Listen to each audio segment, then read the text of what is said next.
이 직업 세계에서 경험을 해보니까 좋은 점도 있고 나쁜 점도 있었을 텐데요. 그걸 좀 학생들한테 말씀해 주세요. 상상하기 좋게 구체적으로. 네.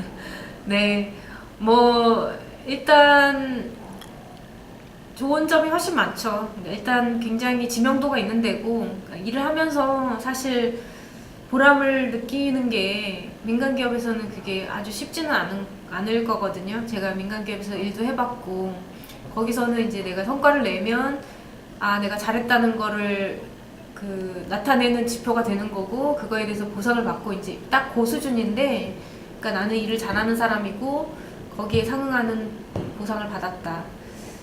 그리고 되게 열심히 일해야 된다. 뭐 이런 게 있는데 여기서는 거기보다 더 넘어가지고 아 내가 하는 일이 실제로 굉장히 좋은 일이다. 이런 느낌이 들게 하는 게 가장 큰 장점인 것 같아요. 이 조직에서 일하는 게.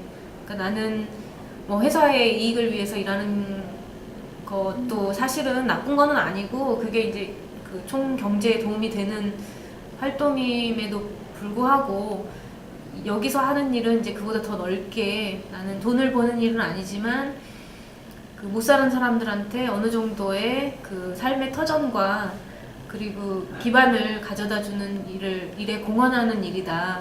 그렇게 생각하고 나면 힘이 조금 생기는 것 같아요. 딴 데서 일할 때보다.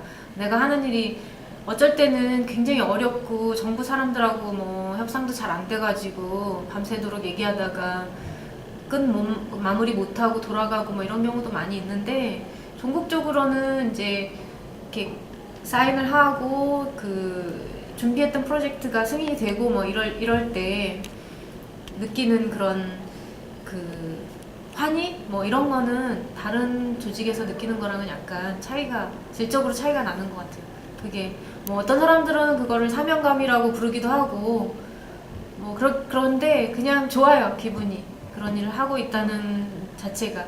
근데 쉬운 일은 아니고 분명히 뭐 네팔에서 제가 상당히 오랫동안 일을 했었는데 저는 그 전에 네팔을 가본 적도 없고 네팔 사람들이 뭐 어떤 인종이고 뭐 어떤 문화고 어떤 종교고 이런 거를 전혀 알지 못했었는데 그런 거를 알지 못하고 어떤 나라인지 제도적으로 뭐 법적으로 뭐 그 사회적으로 어떤 구조를 가지고 있는 나라인지 모르고서는 일을 할 수가 없거든요. 그러니까 기본적으로 나라에 대한 공부서부터 그다음에 그 나라의 경제 그 구조나 뭐 상황이나 그리고 그 조직 체계 뭐 제도 뭐 이런 거 다 공부하고 그리고 해당 도시에 대한 리뷰도 다 맞춰야 되고 뭐 여러 가지 그 개발 그 디맨드 중에 어떤 거가 가장 급한지 이런 것도 판단할 수 있는 그런 기본적인 지식도 있어야 되고 되게 공부를 많이 해야 돼요 사전에. 그리고 또 그럼에도 사전에 공부를 하고 가서 사람들 만나더라도 모르는 게 항상 나오거든요. 그러니까 아 좌절도 많이 하죠. 나는 아직도 멀었구나 뭐 이런 생각도 많이 하고 그렇긴 한데 네, 점점 그래도 매일매일 뭔가를 배우고 그 다음에 갈 때는 좀 더 많이 알고 있는 상태에서 사람들하고 얘기를 하게 된다는 것도 약간 좋은 일이고 그렇죠. 그럼 거기서 정해주는 곳에 가서 살아야 되나요? 바뀌어요, 그게? 그러니까 일을 할 때 그 본사 지금 ADB 같은 경우에는 마닐라에 본사가 있고 그리고 정확하게 모르겠는데 한 40여 개국에 그 분사 비슷하게 우리는 레지던트 미션이라고 부르는 컨트리 오피스가 있어요. 그래서 컨트리 오피스에 가서 직접 일을 하는 경우가 있고 본사에 있으면서 자주 출장을 왔다 갔다 하면서 일을 하는 경우가 있는데 현재는 이제 컨트리 오피스에서는 주로 이제 그쪽 나라 출신 직원들이 약간의 서포트 비슷한 기능을 가지고 일을 해주는 그 기능을 더 많이 하고 있고 주로는 이제 본사에서 가고 있죠. 근데 내가 원하면 그리고 뭐 여러 사람들의 동의하에서 그쪽 그 컨트리로 옮겨가가지고 거기서 거주하면서 일을 하는 경우도 있어요. 뭐 얘기를 하기 나름이죠. 그리고 뭐 인사부하고도 협의가 돼야 되고 우리 매니지먼트하고도 협의가 돼야 되고 컨트리 오피스하고도 협의가 돼야 되고 아예 안 되는 건 아니고. 그럼 사무실에서 일을 하세요? 아니면 현장에 나가는 게 주로 있어요?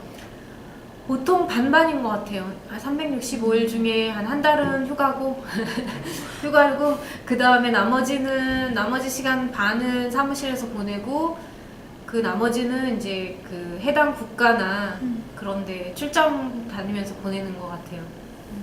출장을 가서도 뭐 미팅하는 경우가 있고 정부 사무소에 찾아가서 미팅하는 경우가 있고 그리고 이제 현장 가서 현장 방문하는 경우가 있고. 월급은 장점이에요, 단점이에요?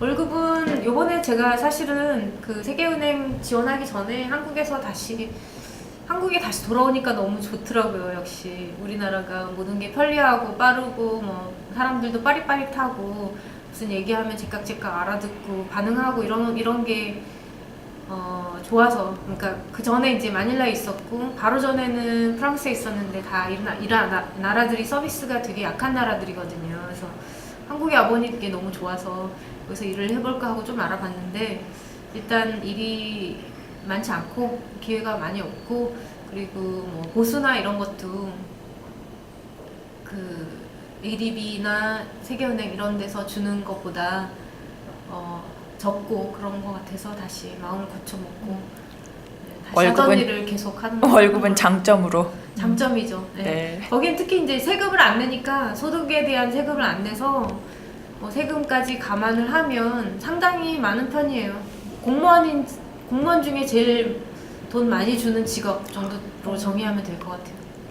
세금 안 내도 되는.